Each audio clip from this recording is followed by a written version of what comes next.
What is up guys, and welcome back to the channel. In today's video I'm going to share 5 insanely useful MFX shortcuts for the SP404 Mark II which we have here. Don't worry about the electron analog heat, that's just acting as my audio interface for this particular video. I don't even know if I'm actually going to have to use any sound from the SP, but we'll see. Just before I start guys, I want to say don't forget to check out spvids.com. There's loads of things on there which you can purchase to keep me making these kind of videos.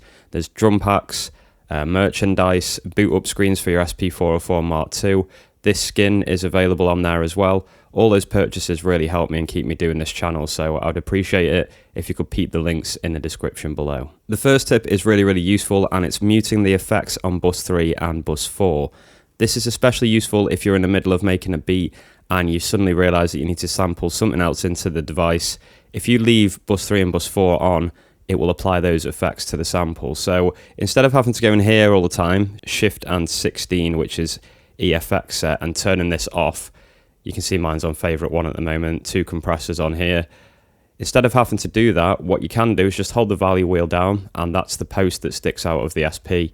I'll be referencing that a few times probably, so that's called the value wheel. You hold that down and press bus effects. Now this is going to flash up on the screen very quickly, but basically there's a little bit at the bottom of the window here, and you will see it say on or off for the bus effects on 3 and 4.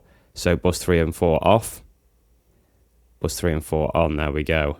So really easy to do, and that just means you can toggle those on and off if you need to include some other samples. Maybe you want to listen to something without those effects on. Super useful stuff. If you like that point, I think you're really going to like the next one as well. The MFX buttons can be used to cycle through the MFX menus. So let me show you what I mean by this. It's really straightforward stuff, but it just makes cycling through the effects a lot easier. So you can press the effects button, and you can see in the top right hand corner, it actually says 1 of 3. But if we want to get to 2 or 3, to get to page 2, you hold MFX and DJ effects looper. You can see there that's taken me to page 2 of 3. And then if you want to get to page 3, I'll take my finger off there and I'll hold MFX and isolator, and we can get to page 303. And a bonus tip here, if you want to apply that effect, you can use the pads here to do so. So say for example, I'm pressing MFX and DJ looper, and I want chorus, which is the second effects on the list now.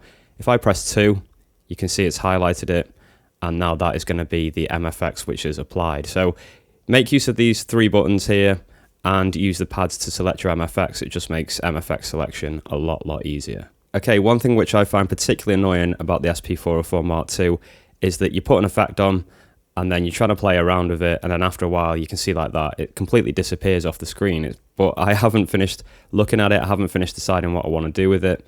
Let's change to effect I would use usually, so crusher here. So the way you can get this to stay on the screen is really straightforward.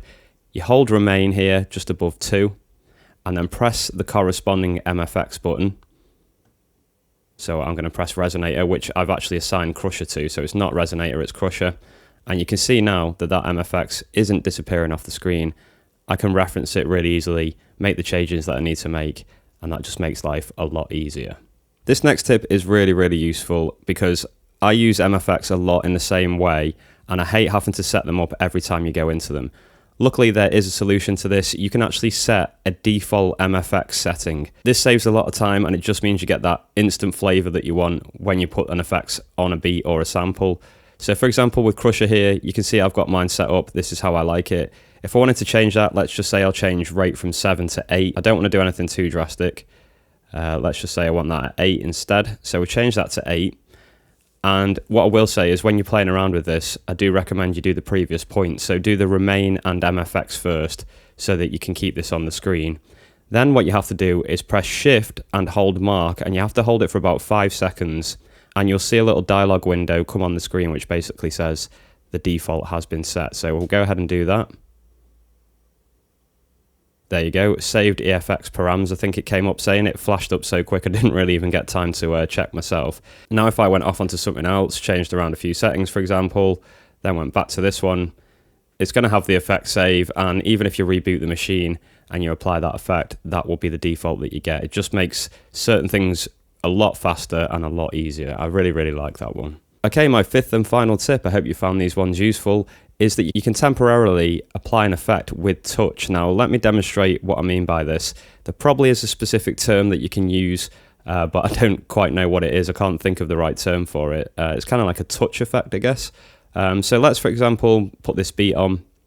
And what I'm going to do on bus 1, which is on all the samples, is I'm going to apply something really obvious so you guys can hear this. Let's try reverb. So let's put SX reverb on bus 1. You can see there we've got it on bus 1.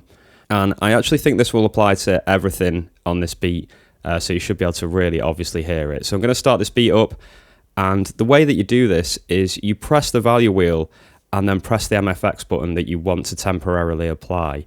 And that effect will only apply as long as you're holding the value wheel down. So you can kind of click it down, hold the effect, and then let go, and it will stop applying it as soon as you let go. So this is really cool if you're doing a live performance, or if you're recording live out of your box and you want to just apply something at a certain point.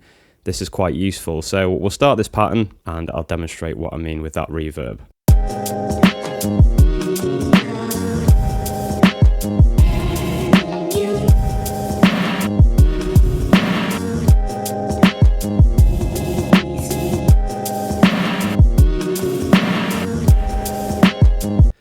I hope you could understand what I was doing there. I was basically just holding the value wheel down, and when I wanted that effect applied, I was hitting the MFX button, and it would turn on when I was pressing it, and then when I let go of the button, it would instantly turn the effect off.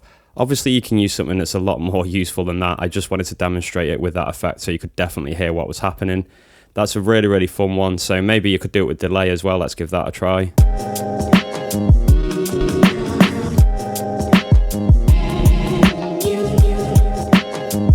It just allows you to be really precise with when the effect starts and ends, so that's a really, really useful tip, I think. So I hope you found those useful, guys. I think they're insanely handy, and they can really transform your MFX usage on the SP404 Mark II. If you have any of your own which you think I should have included in the list, feel free to leave them in a comment below. Don't forget to check out the links like I mentioned in my description about supporting the channel. But apart from that, guys, keep making beats, and I'll see you all in another video very, very soon.